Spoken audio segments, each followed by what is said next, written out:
आप ये तो जानते ही होंगे कि चीन यूनाइटेड नेशन का प्रमुख और स्थायी सदस्य है, जबकि भारत अभी बाहरी और गैर स्थायी सदस्य है। लेकिन फिर भी आज की तारीख में यूएन में भारत का प्रभाव चीन से कम नहीं है और भारत यूएन का स्थायी सदस्य न होते हुए भी चीन पर हर बार भारी पड़ता दिखा है। दरअसल चीन अब भी यूएन में विकास के नाम पर अपना ही रोना लेकर हर बार बैठ जाता है। वहीं भारत मुख्य सदस्य ना होते हुए भी यूएन को मार्गदर्शन देने के साथ साथ दुनिया का समाधान करने के लिए अभी भी सबसे आगे खड़ा है। और अब भारत का एक ही लक्ष्य है, यूएन में परमानेंट सीट हासिल करना, जिसका रोड़ा अब भी चीन बना हुआ है। यहाँ हम आपको बता दें कि लोकसभा के एक सवाल में लिखित जवाब में विदेश राज्य मंत्री वी मुरलीधरन ने कहा है कि विस्तृत यूएनएससी में स्थायी सदस्यता हासिल करना भारत की सर्वोच्च प्राथमिकताओं में से शामिल है। उन्होंने कहा है कि यूएनएससी में 5 में से 4 स्थायी सदस्यों ने भारत के स्थायी सीट के दावे का समर्थन किया है, जिसमें अमेरिका, रूस, फ्रांस और ब्रिटेन तो भारत को समर्थन दे रहे हैं, पर चीन अपने वीटो का गलत इस्तेमाल करते हुए हर बार भारत के आगे दीवार बनकर खड़ा हो जाता है। यहाँ आप ऐसा समझ सकते हैं कि अगर 4 देशों ने अपनी रजामंदी दी है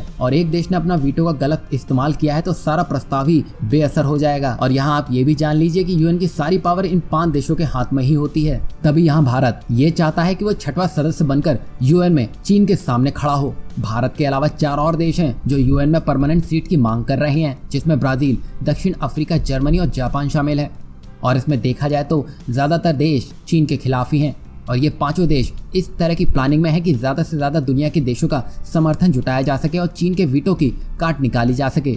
अब यहाँ पर ये 5 देश रेजोल्यूशन लाने वाले हैं, जिसमें ये होगा कि किस तरह परमानेंट मेंबरों की संख्या को बढ़ाया जा सके। और चीन अगर यहाँ वीटो इस्तेमाल भी करता है तो अगर भारत 2/3 से ज्यादा वोट हासिल कर लेता है तो चीन का वीटो इस मामले में बेअसर साबित होता दिखाई देगा।